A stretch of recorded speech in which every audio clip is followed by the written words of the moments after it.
देखें हमारी समाज व्यवस्था में, अब दिख रहा है,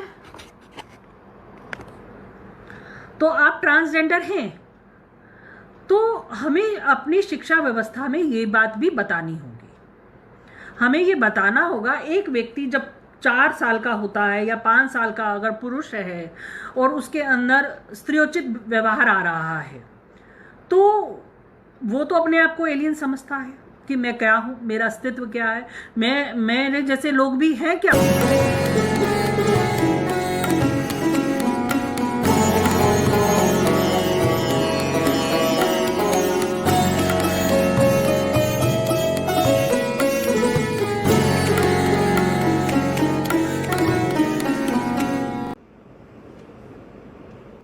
सभी सदस्यों का अभिनंदन करती हूँ, साथ ही जो श्रोता मुझे सुन रहे हैं उनका स्वागत है।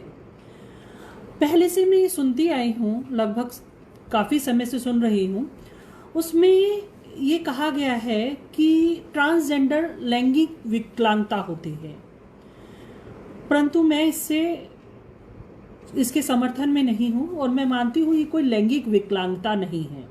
इसीलिए मैंने अपने विषय को चुना है कि लैंगिक विकलांगता के दायरे से बाहर किन्नर विमर्श। लैंगिक विकलांगता और लैंगिक विकृति दोनों चीज़ें अलग हैं। इसे हमें समझना होगा कि विकलांगता क्या है और विकृति क्या है। जब ट्रांसजेंडर होता है वो विकलांग की श्रेणी में नहीं आता, आप उसे विकृति की श्रेणी में जरूर आप बता सकते हैं, कह सकते हैं। इसको समझने के लिए हमें पहले LGBTIQ को समझना होगा। आप सभी जानते हैं, किन्नर विमर्श से भली भांति परिचित है। L मतलब लेस्बियन, G मतलब गे, B मतलब बायोसेक्सुअल, I जो T फॉर ट्रांसजेंडर और I for intersex. Intersex term को बहुत कम लोग जानते हैं कि वास्तव में इंटरसेक्स होता क्या है। ये इंटरसेक्स जब कोई व्यक्ति होता है तो सबसे पहले बात हमें ये समझनी चाहिए कि 2000 व्यक्तियों में से कोई एक व्यक्ति ही इंटरसेक्स होता है, तो बाकी की जो व्यक्ति हैं वो ट्रांसजेंडर होते हैं। मतलब जिस सेक्स में वो जन्म लेते हैं उनका जेंडर भाव दूसरा होता है। और जो इंटरसेक्स व्यक्ति होते हैं उन्हें मध्य लैंगिकता बोल सकते हैं, जिनमें जो दोनों सेक्स को धारण करते हैं वो व्यक्ति इंटरसेक्स कहलाते हैं। अगर आप गूगल पर ढूंढें तो एक लिन करके लड़की है, अब लड़की कहें या आप उसे पुरुष कह सकते हैं, वो इंटरसेक्स है। उसके पास दोनों सेक्स हैं, उसके पास अंडाशय भी है, शुक्र ग्रंथि भी है और यूट्रस भी है। तो पर माता पिता ने ये सोचा कि ये दोनों को चलाएगी कैसे। डॉक्टर ने कहा अगर ये दोनों पार्ट रहते हैं उसके साथ तो एक समय ऐसा आएगा कि उसको कैंसर हो जाएगा और वो सब समाप्त हो जाएगा। परंतु ऐसा नहीं था, माँ बाप डरे और उसका ऑपरेशन करा दिया गया। और आज वह लिन जो है हार्मोन्स की दवाई खा रही है और बिना हार्मोन्स के वह जीवित नहीं रह पा रही है।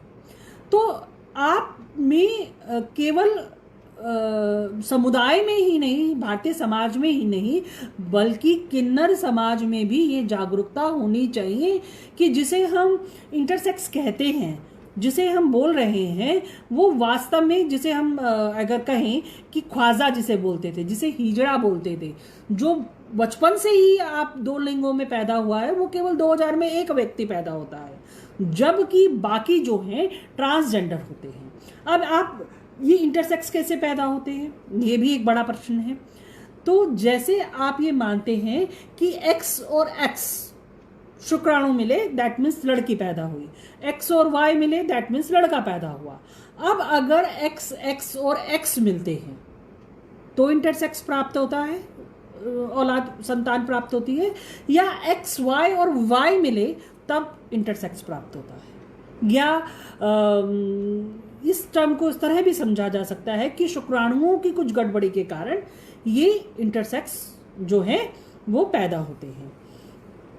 अब हमें ये समझना होगा कि वास्तव में जो ट्रांसजेंडर समुदाय है ये इस इंटरसेक्स टर्म को या इंटरसेक्स जो ये लोग हैं वो बहुत कम होते हैं। अमूमन जो हैं ट्रांसजेंडर होते हैं।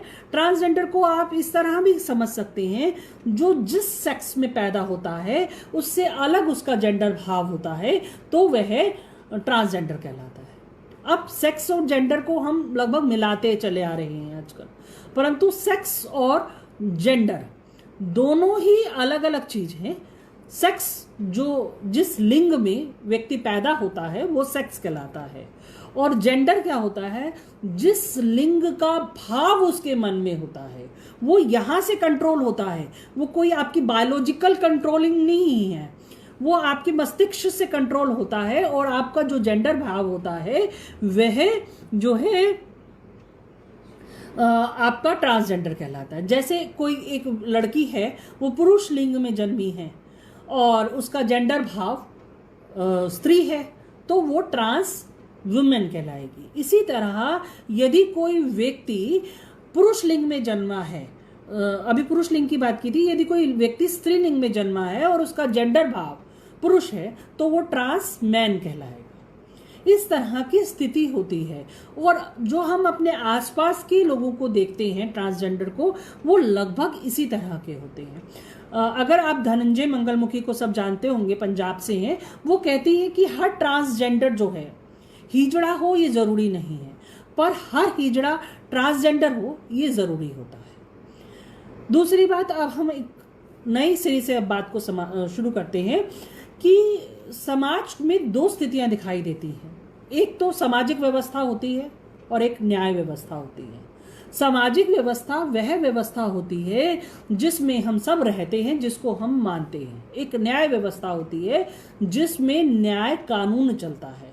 न्याय व्यवस्था ये थी कि एक समय में आया कि दहेज प्रथा जो है समाप्त कर दी गई। आज भी समाप्त है, अगर कानूनन आप देखें दहेज प्रथा समाप्त है, परंतु सामाजिक व्यवस्था ने उसे एक्सेप्ट नहीं किया है। सामाजिक व्यवस्था अभी भी दहेज प्रथा को चला रही है। परंतु अगर आप सती प्रथा, बाल विवाह, इस तरह की टर्म्स देखें तो सती प्रथा पर कानून बना था, परंतु वो तब तक इम्प्लीमेंट नहीं हो पाया, तब तक सार्थक नहीं हो पाया जब तक कि सामाजिक व्यवस्था ने उसे एक्सेप्ट नहीं कर लिया। अब सामाजिक व्यवस्था ने उसे एक्सेप्ट कर लिया तो सती प्रथा समाप्त हो गई। यानी कोई भी कानून जब बनता है तो वह उसकी स्थिति तब तक सफल होती है जब तक उसे समाज एक्सेप्ट नहीं करता है। तो यहाँ पर ट्रांसजेंडर की अगर हम बात करें तो ट्रांसजेंडर को समाज ने आज तक एक्सेप्ट ही नहीं किया है। अगर हम देखें हमारी समाज व्यवस्था में दो टर्म्स दिखाई देती हैं, एक स्त्री और एक पुरुष। हम लोग, आप लोग भी और मैं भी, हम लोग ये कहते हैं कि अगर बेटा है क्या स्त्री की तरह रोता है, क्या स्त्री की तरह नखरे कर रहा है, क्या लड़कियों की तरह नखरे कर रहा है, क्या लड़कियों की तरह पसंद करता है। लड़के और लड़की के हमने रंग, खिलौने सब कुछ अलग कर दिए हैं, पर पुरुष का क्या, सॉरी अब थर्ड जेंडर का क्या, और जो हम तृतीय लिंगी या ट्रांसजेंडर जिन्हें बोलते हैं उनका क्या। उनके लिए तो हमने कुछ भी तय ही नहीं किया समाज ने कि वो कौन से रंग पसंद करें, उनके लिए क्या भाषा हो, क्या हो उनके लिए। कोई शिक्षा व्यवस्था में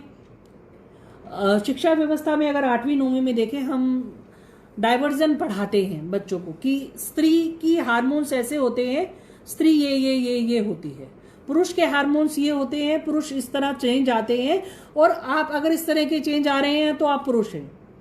पर कभी किसी भी शिक्षा व्यवस्था में ये पढ़ाया गया कि आप ट्रांसजेंडर भी हो सकते हैं, और अगर आप में ये चेंजेस हैं तो दैट मीन्स आप ट्रांसजेंडर हैं।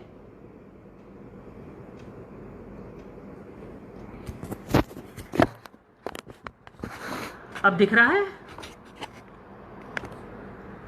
तो आप ट्रांसजेंडर हैं, तो हमें अपनी शिक्षा व्यवस्था में ये बात भी बतानी होगी।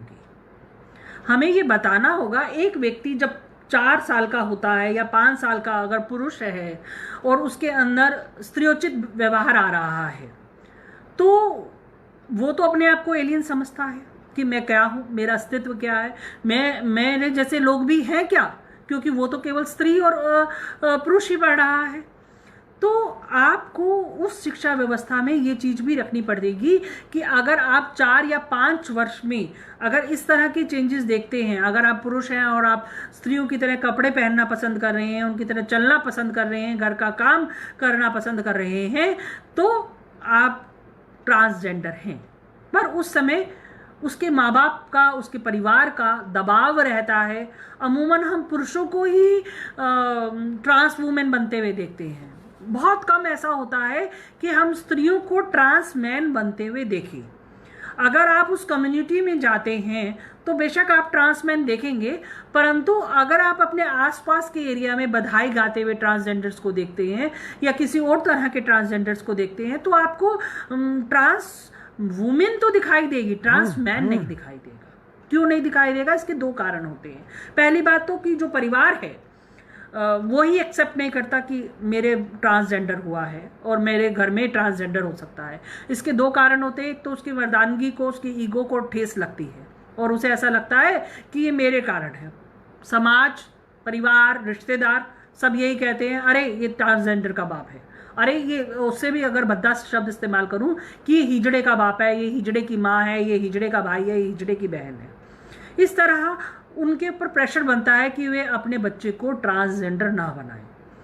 तो वो जो है डॉक्टर के पास जाते हैं, उन्हें ऐसा लगता है कि ये एक ऐसी बीमारी है जो डॉक्टर के पास जाकर सही हो सकती है, और वो डॉक्टर से ये उम्मीद करते हैं कि वो उसकी काउंसलिंग करे और काउंसलिंग करने के बाद जो है उनका बेटा या बेटी जो भी है वो सही हो सके।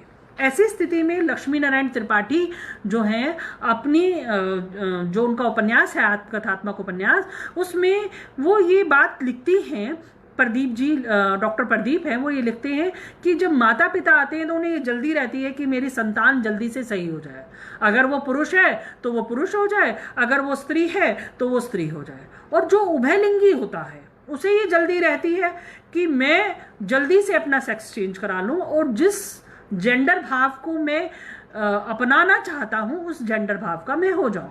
अमृता सरकार कहती हैं अपने एक वक्तव्य में कि मैंने जो जेंडर चेंज कराया वो केवल इसलिए नहीं कराया कि मैं स्त्री बनना चाहती थी।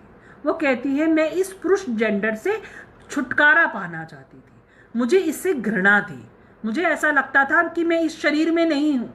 तो उन्होंने अपना सेक्स चेंज करा के स्त्री सेक्स में आ गई। परंतु माता पिता इस बात को नहीं समझ पाते। बहुत समय तक वो ये कोशिश करते रहते हैं कि मेरा जो बेटा है वो बेटे के ही रूप में रहे। एक तो परिवार में भी दबाव होता है कि पुरुष उत्पन्न हुआ है, आगे वंश बढ़ाएगा, तमाम तरह की बातें हैं। आधा आदमी उपन्यास है राजेश मलिक का, बहुत बढ़िया उपन्यास है।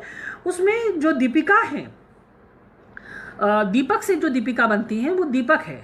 5 वर्ष तक उसके थोड़े हाव भाव जो हैं वो स्त्रियोचित रहते हैं, और स्त्रियोचित रहते हैं तो उसके पिता उसे मना करते हैं, अरे तुम ट्रांसजेंडर से मत मिला करो, तुम हिजड़ों से मत मिला करो।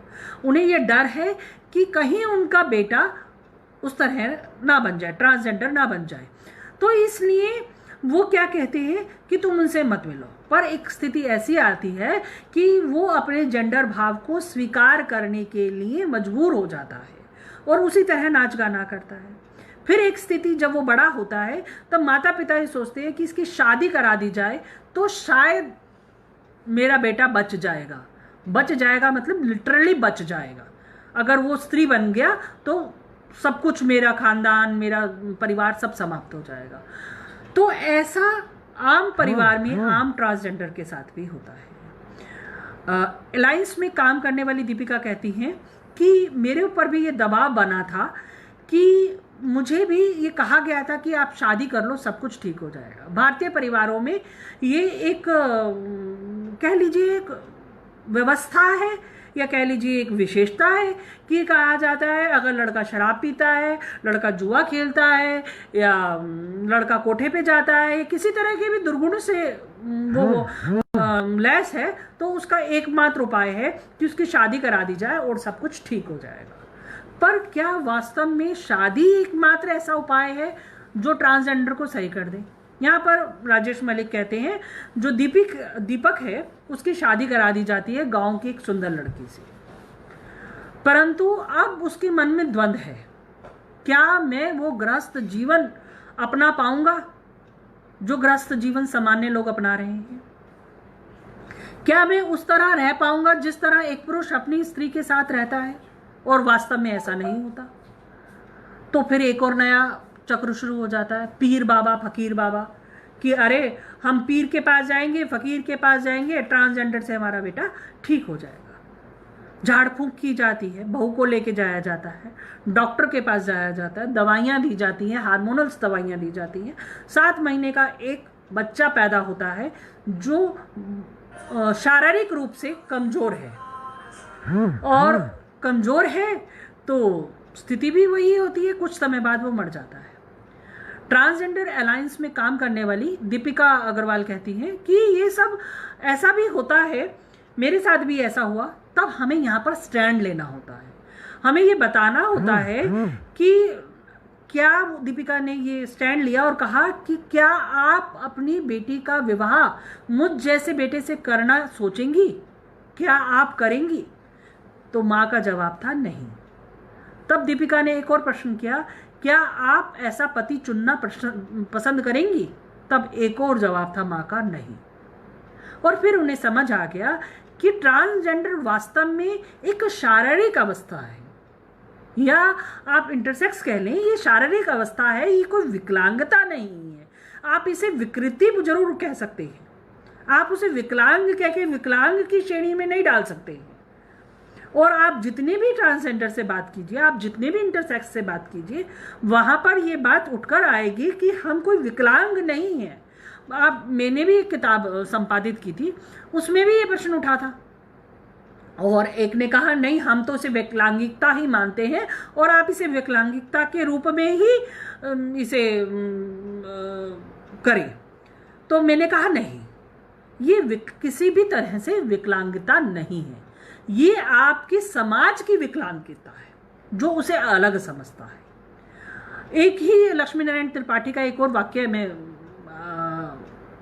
उदाहरण देना चाहूंगी कि लक्ष्मी नारायण त्रिपाठी की विशाली खेड़कर जब सड़क पर चल रही होती हैं तो एक ट्रांसजेंडर कहता है, दीदी मेरे कमीज की चेन खुल गई है, आप इसे लगा दें।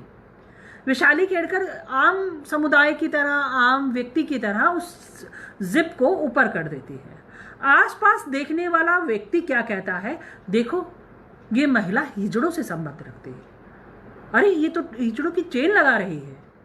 परंतु अगर ये महिला किसी महिला के लिए ये काम कर रही होती तो बड़ी उदार समझी जाती, बड़ी महान समझी जाती। तो हमारे समाज में विकृति है, हमारे समाज के दिमाग की विकलांगता है जो इसे अलग समझ रही है।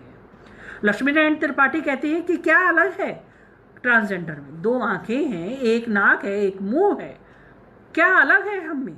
क्या हम में बौद्धिक क्षमता नहीं है? क्या हम किसी का प्रतिनिधित्व नहीं कर सकते? क्या हम फौज में नहीं जा सकते? सब कुछ कर सकते हैं, पर फिर ऐसा क्या है कि हमें अलग थलग कर दिया जाता है, हमें अलग थलग मान लिया जाता है। हमारे लिए सिर्फ 2 ही काम छोड़े गए हैं, या तो हम ताली बजाकर नेक बधाई मांग लें या हम सेक्स वर्क करें। दूसरा काम हमारे लिए छोड़ा ही नहीं गया है। और आजकल कम्युनिटीज़ हो गई हैं जहाँ मोहल्ले की प्रथा ही नहीं रह गई है। एक पूरा आपका अपार्टमेंट होता है, वहाँ पर वॉचमैन को ये समझा दिया जाता है कि अरे कोई ट्रांसजेंडर अंदर ना आना पाए। तो जो बधाई मांगने का काम है वो भी आधा ही रह गया है। बड़े बड़े बैंकेट्स में शादियां होने लगी हैं, वहाँ पर समझा दिया गया है कि अंदर ना आने दिया जाए ट्रांसजेंडर को, हिजड़ा को। तो कहाँ से क्या रोजगार मिलेगा उन्हें? अगर आप देखें तो समाज उनके लिए, समाज और सरकार कुछ भी नहीं कर रही है।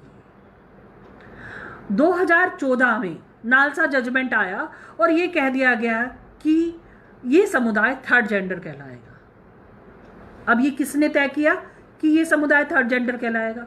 क्या खुद ट्रांसजेंडर ने तय किया कि हम थर्ड जेंडर कहलाएंगे? ये हम जैसों ने ही तय कर दिया कि हम थर्ड जेंडर कहलाएंगे, ये लोग थर्ड जेंडर कहलाएंगे। अरे भाई, तो फर्स्ट जेंडर कौन और सेकंड जेंडर कौन? आपने मान लिया कि फर्स्ट जेंडर पुरुष, सेकंड जेंडर महिला और थर्ड जेंडर ट्रांसजेंडर। अब इससे सहमति कौन रखता है, ये कौन बताएगा? इससे तो किसी की सहमति नहीं है। नालसा जजमेंट जब आया तो उसमें किसी भी ट्रांसजेंडर को नहीं एंट्री दी गई। कोई भी ट्रांसजेंडर जो है वो एंट्री नहीं कर पा रहा था, मतलब उसकी सहमति नहीं है थर्ड जेंडर में, फिर भी उसे थर्ड जेंडर कहा गया है, क्योंकि ये सामाजिक मान्यता है। आपने जैसे कि अभी पीछे कहा गया था, मुझे नाम नहीं ध्यान, शायद रमाकांत जी ने कहा था कि सिमोन का सेकंड सेक्स में मान लिया गया है कि पुरुष फर्स्ट सेक्स है और स्त्री सेकंड सेक्स है, पर ये किसी स्त्री ने नहीं माना कि मैं 2M दर्जे पर रहूं। तो किसने मान लिया? पितृसत्तात्मक समाज ने माना कि पुरुष प्रथम सेक्स है और स्त्री सेकंड सेक्स है, और आने वाला जो तीसरा व्यक्ति है वो थर्ड सेक्स है। और क्यों मान लिया गया? नालसा जजमेंट में भी ऐसी बहुत सी गलतियां हैं जिनसे ना तो मैं इत्तेफाक रखती हूं, ना ही ट्रांसजेंडर समुदाय इत्तेफाक रखता है। तो उसमें संशोधन होने की जरूरत है। आप कभी भी रेप हुआ मैंने तो आज तक नहीं सुना। क्यों? क्या किसी ट्रांसजेंडर के साथ छेड़खानी नहीं होती? अलायंस में काम कर अलायंस में काम करने वाली दीपिका, सखी में काम करने वाली अमृता सरकार और सौम्य गुप्ता, ये सब कहती हैं कि हमारे साथ छेड़खानी होती है, हमारे साथ बद्दे मजाक होते हैं, पर ये पुलिस में नहीं जाते। क्यों? क्योंकि पुलिस और समुदाय इन सब के मन में एक हास्य है, अरे ट्रांसजेंडर है, इसके साथ क्या हुआ, अरे छेड़खानी कर दी होगी, कुछ नहीं होता, जा। क्यों नहीं उसे गंभीर लिया जाता? क्यों नहीं उसे ये मान लिया जाता कि भाई हाँ, उसके साथ भी गलत हुआ तो उसकी भी FIR लिखवानी पड़ेगी? कहीं ट्रांसजेंडर के यहाँ चोरी हो जाए, किसी की हत्या हो जाए, मैंने तो हाईलाइट में कहीं नहीं पढ़ा कि ट्रांसजेंडर के साथ ऐसा हुआ हो, क्योंकि वो पुलिस तक ही नहीं जा पाते। अगर आप ये देखें कि अगर सामान्य कानून देखें आप, तो पुलिस जो है महिला के साथ छेड़खानी करने वाले को 6 महीने की सजा या कुछ धनराशि जुर्माना देती है, और अगर रेप का देखा जाए तो 7 साल की सजा कम से कम और कुछ जुर्माना लगता है। पर अगर हम ये ट्रांसजेंडर के नालसा जजमेंट देखें तो है ही नहीं, 2 साल की अधिकतम सजा है, 7 महीने से 2 साल की अधिकतम सजा है। तो क्या ट्रांसजेंडर इंसान नहीं है? केवल 2 साल की अधिकतम सजा, तो मतलब हम छूट रहे हैं ना कि हम ट्रांसजेंडर के साथ कुछ भी कर सकते हैं, कहीं भी उठाकर ले जाया जा सकता है। इसके लिए हमें कानून में संशोधन करना पड़ेगा। पीछे अभी बिहार में रहने वाली सिमरन है, वो कहती है कि मैंने एक घर खरीदा था और उस घर को मुझे केवल इसलिए नहीं दिया जा रहा था, उन्होंने टोकन मनी जिसे बोलते हैं वो टोकन मनी दे दी थी, परंतु फिर भी उन्हें घर नहीं मिला, क्योंकि ब्रोकर का कहना था वो ट्रांसजेंडर है। ना तो वो उनकी टोकन मनी वापस कर रहा था और ना ही उनको घर दे रहा था। क्यों? क्योंकि वो ट्रांसजेंडर है, कहाँ जाएगी? बहुत फेसबुक पर लिखने के बाद, NGOs के दखल के बाद उन्हें अपना घर मिला। ट्रांसजेंडर को किराए पे घर नहीं मिलता। क्यों नहीं मिलता? अरे बखेड़ा होगा, तो इसलिए ट्रांसजेंडर को उन्हें घर नहीं दिया जाता। ट्रांसजेंडर का अपने कोई अस्तित्व नहीं माना जाता है।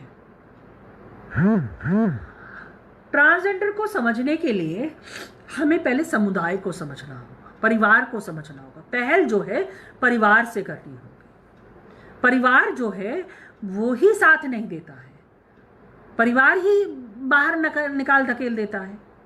अगर आप मनीषा महंत जी को देखें, वो कहती हैं कि मैं खुद ही परिवार से निकल गई। पायल जी जो हैं वो खुद ही परिवार से निकल गई। क्यों निकल गई? क्या कोई व्यक्ति अपना सुरक्षा चक्र छोड़कर सड़क पर पेट भरने के लिए भीख मांगना पसंद करता है? मेरे हिसाब से तो कोई व्यक्ति नहीं करता है। आपका बेटा अगर पैर उसका खराब है, आंख खराब है, गला खराब है, बोल नहीं सकता, मानसिक रूप से विक्षिप्त है, आप उसे घर से बाहर नहीं निकालते हैं। फिर आप ऐसे ट्रांसजेंडर व्यक्ति को घर से निकाल देते हैं जो जिस सेक्स में उत्पन्न हुआ है उसका उस तरह का भाव नहीं है।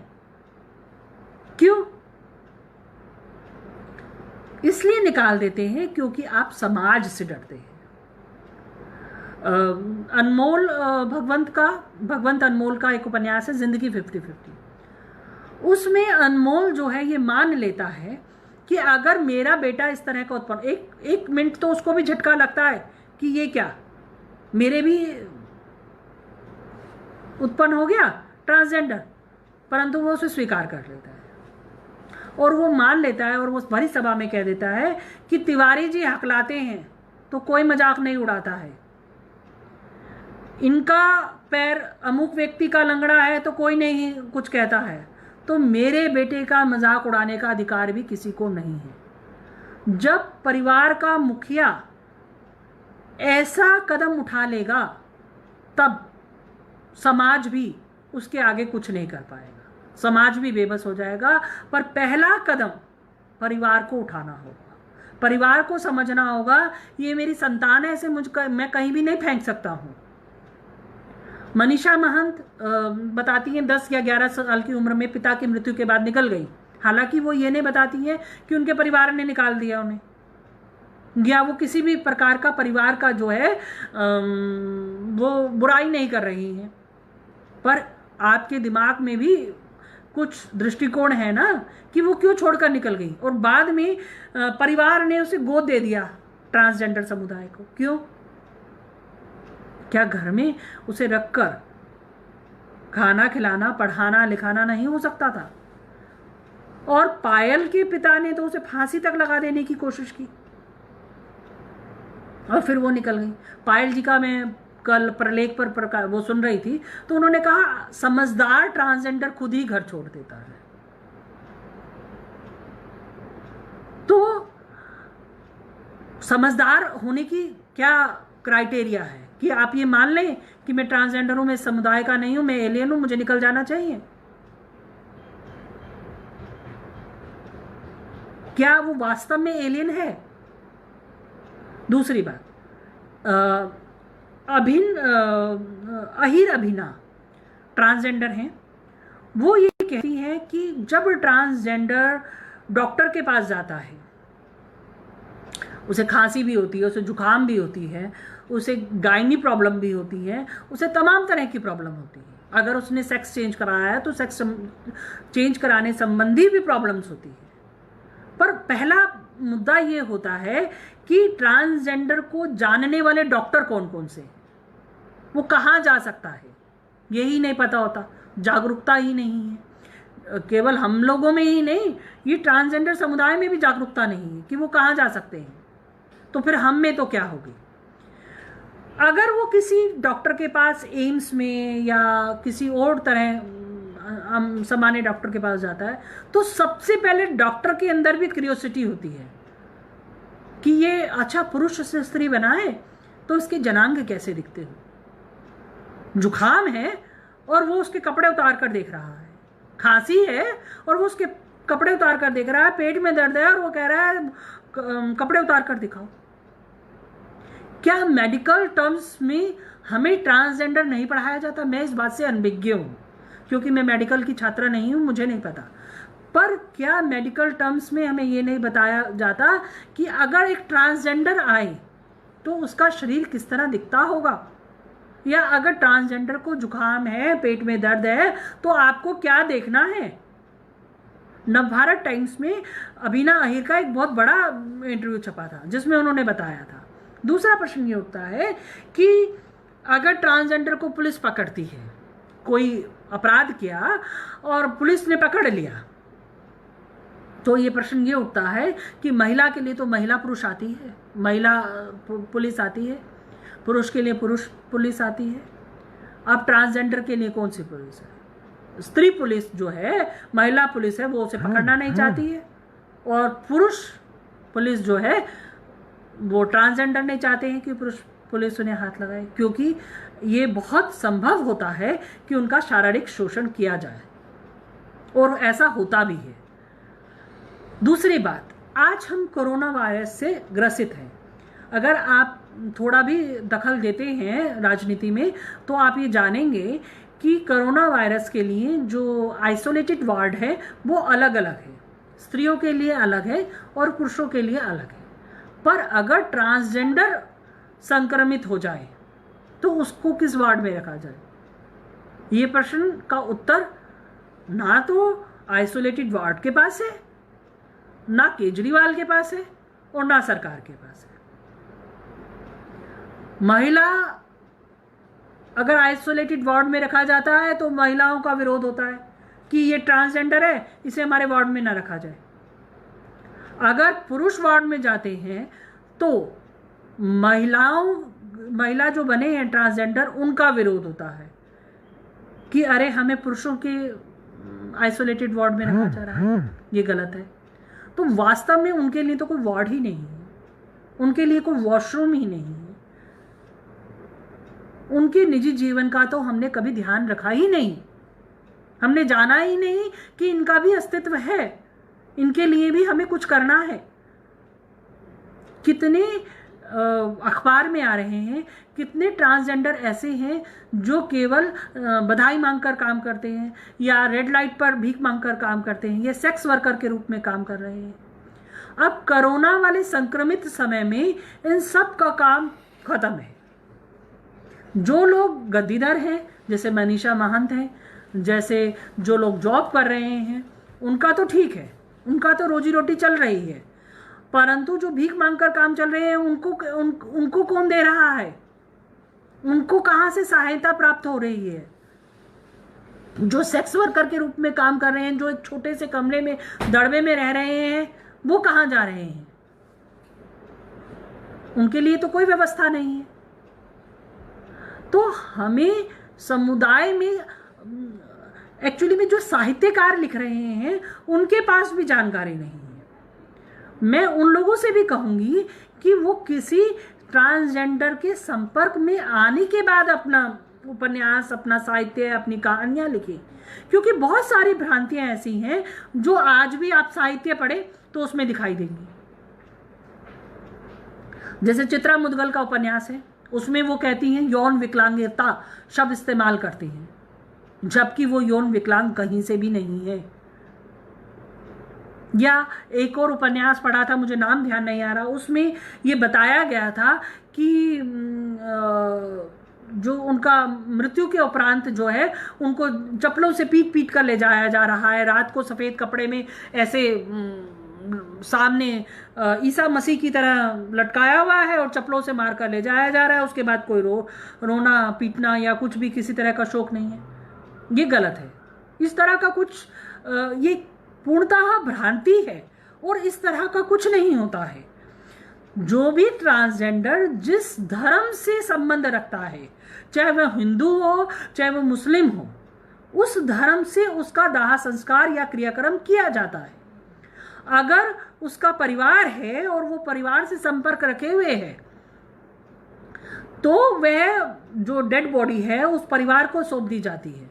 वो परिवार उसका क्रियाक्रम करता है, चाहे वो उसका हिंदू रीति से दाह संस्कार करे, चाहे उसको दफनाया जाए। अगर उस किसी ट्रांसजेंडर का परिवार उसे संबंध नहीं रखना चाहता है तो उसका जो गुरु है वो जिस धर्म को मानता है उस धर्म के अनुसार उसका दाह संस्कार या क्रियाक्रम किया जाता है। इस बात को ध्यान रखिए। ऐसा ही नहीं है कि उसको चप्पलों से मारा जाए। क्या उसकी भावनाएं नहीं है? क्या वो इंसान नहीं है? तो जो उस तरह से उसका व्यवहार किया जाए। अगर आप अपने उपन्यास में इस तरह की भ्रांतियां रख रहे हैं तो वो भ्रांतियां उसी तरह के जन्म देंगी, उसी तरह की दुराव बढ़ाएंगी किन्नरों से। आप ये समझाएं कि किन्नर भी, ट्रांसजेंडर भी हमारी ही तरह हैं, उनकी भावनाएं भी हमारी ही तरह हैं। तो इस तरह उनको अलग दृष्टिकोण से देखना ये पूर्णतः गलत होगा। आपको ना समझना होगा। हाँ, और दूसरी बात एक चीज और, जब एक जिस तरह की मृत्यु को धारणा लेकर है, एक और धारणा है, पता नहीं वो कितनी सही है या कितनी गलत है, पर पायल जी के उपन्यास, मैं पायल महेंद्र बिश्न जी का जो उपन्यास है उसमें मैंने पढ़ा कि जब हम, हिजड़ा एक परंपरा है। पहली बात तो हिजड़ा कोई ऐसा नहीं है कि ट्रांसजेंडर को हिजड़ा कह दिया जाए। ये एक परंपरा है जिसमें व्यक्ति का लिंग छेदन कर दिया जाता है तो व्यक्ति हिजड़ा परंपरा अपनाता है। अब पायल जी ने लिंग छेदन किया और वो हिजड़ा परंपरा में आई।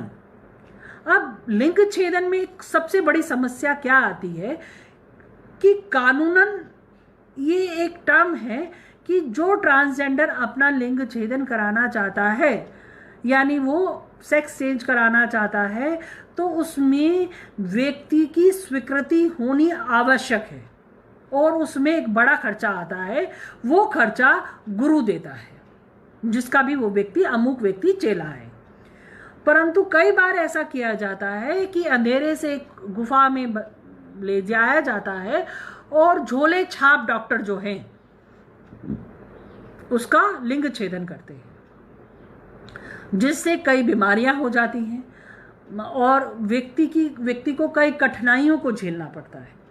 मैं पायल उपन्यास में आया है कि पायल को जब लिंग छेदन कराया गया तो एक झोला टाइप डॉक्टर से लिंग छेदन कराया गया, और उस झोला छाप डॉक्टर ने जब लिंग छेदन करके पट्टी वट्टी की तो कई महीनों तक वो अस्वस्थ रही, और महीनों के बाद भी जब तब उनके दर्द होता रहा। अगर ये हम किसी अच्छी सैनिटाइज तरीके से किया जाए तो ये चीज़ें नहीं होंगी। और दूसरी बात मैं ये बात जो है मैं कहना चाहूँगी कि जिस तरह से पुरुष महिला बनते हैं, महिला पुरुष नहीं बनती है।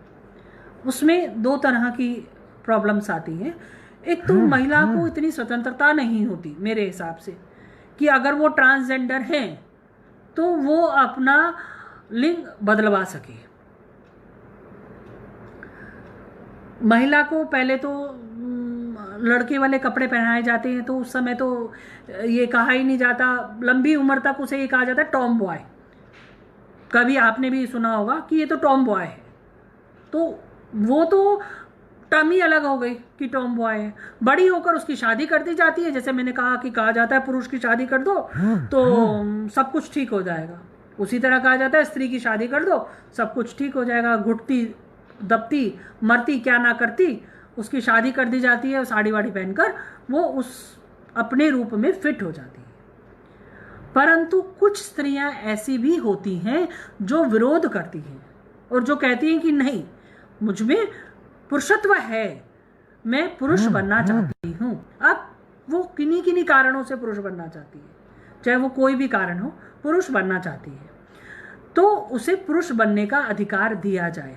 परंतु एक रिपोर्ट कहती है 25 में से 21 मामले पुरुष से स्त्री बनने के आते हैं, यानी 4 मामले सिर्फ स्त्री से पुरुष बनने के आते हैं। तो सामाजिक दबाव में आप ये सोच सकते हैं कि क्या स्थिति रहती है कि एक जो है स्त्री पुरुष नहीं बन पाती है। दूसरी बात ये कि अगर वो पुरुष बन जाती है, उसके हार्मोन्स चेंजेस दिखाई देने लगते हैं, उसकी दाढ़ी दिखाई देने लगती है, और तरह के परिवर्तन जो हैं, कद काठी बड़ी है, डील डोल अच्छा है, तो उस तरह के परिवर्तन दिखाई देने लगते हैं। तब कुछ परिवार ऐसे अनुमति देते हैं कि जहां पर वह ये मान लिया जाता है कि ठीक है तुम पुरुष बन, पर वह उस घर में रहकर पुरुष नहीं बन पाती। बहुत सारी जगह ऐसे ही हैं जहां पर ट्रांसजेंडर को पूरे विश्व में देखें तो ट्रांसजेंडर को वो जगह मिल ही नहीं पाई है जिस जगह के वो अधिकारी हैं। एक हैं देवेंद्र शर्मा मंगलमुखी, बॉम्बे के हैं, वो बहुत अच्छा डांस करते हैं, क्लासिकल डांस करते हैं। वो क्लासिकल डांस करते हैं और वो कहते हैं, गोल्ड मेडलिस्ट हैं, डॉक्टर हैं, एकेडमिक डॉक्टर हैं। वो कहते हैं कि केवल मुझे लेक्चररशिप इसलिए नहीं मिल पाई क्योंकि मैं ट्रांसजेंडर हूँ। मैं जाता हूँ, मेरे पास सब क्वालिफिकेशन है, मैं जाती हूँ, इंटरव्यू देती हूँ, इंटरव्यू में जब पता चलता है कि मैं ट्रांसजेंडर हूँ तो वहाँ पर मना कर दिया जाता है। और वो आज भी प्रयासरत हैं, बेरोजगार हैं, वो अपने ही समुदाय से मदद मांग रही हैं, पर शायद किन्हीं कारणों से वहाँ भी उन्हें मदद नहीं मिल रही। इवन जो वो क्लासिकल डांस कर रही हैं, उस क्लासिकल डांस में भी परफॉर्म करने के समय में वो कहती हैं, एक जगह मैं उड़ीसा में डांस कर रही थी, वहाँ पर मेरा परफॉर्मेंस सबसे लास्ट में रखा गया क्योंकि मैं ट्रांसजेंडर थी, और मेरे श्रोता कौन थे? लाइटमैन, सिर्फ लाइटमैन कह रही हैं, पर फिर भी मैंने अपना फुल परफॉर्मेंस दिया, 100% दिया। समय हो गया है, मैं शायद ज़्यादा बोल गई हूँ, पर सबसे बड़ी बात यह है कि ट्रांसजेंडर को अगर अस्तित्व में लाना है तो सबसे पहली बात उन्हें अपने लिए खुद स्टैंड लेना होगा। दूसरी बात कि परिवार को उसका साथ देना होगा। जब तक वो खुद और परिवार उसका साथ नहीं देता तब तक कहीं भी कभी भी वर्षों बाद भी वो अस्तित्व में नहीं आ सकता। गोद लेने का अधिकार यद्यपि ट्रांसजेंडर को नहीं है। क्यों नहीं है? यहाँ पर दीपिका जी कहती हैं क्योंकि मैं एक पुरुष से स्त्री बनी हूँ, तो गोद देने वाली संस्था को ये डर रहता है कि अगर मैं बेटी गोद लेती हूँ तो कहीं मैं उसका यौनिक शोषण ना करूँ। अगर आप आई कार्ड पर स्त्री पुरुष से स्त्री बन गई हैं तो आपको बच्चा गोद दे दिया जाएगा, पर आप अगर ट्रांसजेंडर की स्थिति में हैं तो आपको बच्चा गोद नहीं दिया जाता है, क्योंकि ये मान लिया जाता है कि शायद आप लड़की के साथ यौन शोषण करें, उसका अच्छे से पालन ना करें। तो यहाँ पर भी हमें आगे बढ़कर अगर स्त्री को आप गोद नहीं दे रहे हैं तो केवल एक बेटे को भी आप गोद दे सकते हैं, ताकि वो अपनी जिंदगी का कुछ आधार, जिंदगी के कुछ मायने ढूंढ सके। पहली बात तो आप थर्ड जेंडर लिखना बंद कीजिए, क्योंकि कहीं भी किसी भी रूप में वो थर्ड जेंडर नहीं है। कम से कम मैं अपने आप को द्वितीय दर्जे का नहीं मानती हूँ। कौन होता है ये बताने वाला कि पुरुष प्रथम दर्जे का है, स्त्री द्वितीय दर्जे की और ट्रांसजेंडर तृतीय दर्जे की। दूसरी बात, एनजीओ इस तरह के काम करती हैं कि कभी आप ट्रांसजेंडर के पास जाके देखिए, सबसे पहला वो प्रश्न पूछेगा, आप एनजीओ से जुड़ी हैं, गवर्नमेंट से पैसा लेंगी? क्योंकि हम ट्रांसजेंडर को एक सीढ़ी के रूप में प्रयोग कर रहे हैं, और सीढ़ी के रूप में प्रयोग करने के बाद अपना नाम, फेम सब कुछ करने के बाद उसे साइड धकेल देते हैं। तो हमें ये समझना होगा कि जो एनजीओस काम कर रही हैं, जैसे हमसफर है, सखी है, ये इनमें ट्रांसजेंडर खुद है, तो वो तो ठीक है, पर जहां ये काम नहीं कर रही हैं ट्रांसजेंडर खुद, वहां पर आज भी स्थिति ये है कि ट्रांसजेंडर के नाम से फंड तो ले लिया जाता है पर काम कुछ नहीं किया जाता है। तो हमें ऐसी एनजीओ से बचकर रहना होगा। कह रहे हैं किन्नर अखाड़े भी आपसी मनभेद और मतभेद के विकार हैं, कि एक सबका एक अपना एरिया होता है। अगर आप दूसरा व्यक्ति उस एरिया में दखल करता है तो वहां पर लड़ाइयाँ भी होती हैं, झगड़े भी होते हैं, तमाम तरह के अपवाद भी होते हैं। और एक बात मैं यहाँ पर कहना चाहूँगी कि हम लोगों को वास्तव में ये पता ही नहीं चलता कि कौन से किन्नर या ट्रांसजेंडर वास्तव में सही में ट्रांसजेंडर है और कौन से ट्रांसजेंडर वास्तव में ट्रांसजेंडर नहीं है। रेड लाइट एरिया पर भीख मांगते ट्रांसजेंडर का हम कैसे पता लगाएं कि हम किस ट्रांसजेंडर को और कितना पैसा दे रहे हैं। उसके लिए मैं सरकार से विनती करती हूं कि उनका कुछ इस तरह का रजिस्ट्रेशन बना दें, कुछ रजिस्ट्रेशन करें, जिससे हम लोगों को पता चले कि वास्तव में हम जो पैसा दे रहे हैं वो ट्रांसजेंडर को ही दे रहे हैं। अगर ऐसी स्थिति में मैंने पीछे पढ़ा था कि एक ट्रांसजेंडर को किसी ने कह दिया, अरे तुम किन्नर विन्नर कुछ नहीं हो, ऐसे ढोंग रचते हो, और उसने गुस्से में आकर कपड़े वपड़े सब उतार दिए। तो ऐसी स्थिति से बचने के लिए सरकार को आगे आना चाहिए और वो उनको कुछ रजिस्ट्रेशन या कुछ इस तरह का कुछ जरूर करना चाहिए। मृत्यु को लेकर कौन सी धारणा सही है? मृत्यु को लेकर यही धारणा सही है कि वो हमारी तरह एक आम इंसान है और उनका क्रियाक्रम या उनका दफनाना भी बिल्कुल हमारी तरह ही होता है। हम जिस वर्ग से आते हैं, जिस जाति से आते हैं, अगर मेरी मृत्यु होगी तो मुझे दफनाया नहीं जाएगा, मेरा दाह संस्कार होगा। तो ठीक उसी तरह जो किन्नर जिस जाति से आएगा उसे उस जाति के अनुसार ही उसके शव का दाह संस्कार या दफनाया जाएगा। उसे कोई चप्पल जूते नहीं मारे जाएंगे, उसे कोई मिर्चें नहीं सुंगाई जाएंगी, उसके ऐसा नहीं है कि उसके मरने पर कोई नहीं रोएगा। पर कुछ चीजें ऐसी हैं जहां पर अभी आपको किन्नरों के लिए अलग व्यवस्था करनी पड़ेगी, जैसे शौचालय। अब किन्नर कहाँ जाएं? या तो स्त्रियां उसके लिए अपने दिमाग में बैठा लें कि किन्नर आ रहे हैं और वो आपका शौचालय इस्तेमाल कर रहे हैं, ठीक है, वहां पर एक बड़ा प्रश्न ये उठेगा कि बहुत से ऐसे किन्नर आएंगे जो फेक होंगे, आप उनका क्या करेंगे? आप उनको महिला शौचालय में आने की अनुमति देंगे? तो इस हिसाब से, मेरे हिसाब से, उनका शौचालय अलग होना चाहिए। दूसरी बात, जो वार्ड हैं उनके लिए, जहां हम एक महिला वार्ड रखते हैं, एक पुरुष वार्ड रखते हैं, वहां एक ट्रांसजेंडर वार्ड भी होना चाहिए, जहां पर हमें समझ होनी चाहिए कि ट्रांसजेंडर को किस तरह हमें ट्रीट करना है, हमें उनके साथ कैसा व्यवहार करना है, वो हमें समझ होनी चाहिए। ऐसी कुछ जगहों पर उनके लिए अलग व्यवस्था होनी चाहिए, पर स्कूल, कॉलेज, बस, ट्रेन, इनमें इनके लिए कोई अलग व्यवस्था नहीं होनी चाहिए। ये भी हमारे साथ हमारे ही तरह भाई बहन हैं। फिरोज जी का धन्यवाद करती हूँ कि उन्होंने इस मंच पर मुझे स्थान दिया, और आप सभी सुनने वालों का अभिनंदन, अग्रज और अनुजों दोनों का अभिनंदन और शुक्रिया जिन्होंने मुझे सुना। आपका बहुत बहुत धन्यवाद।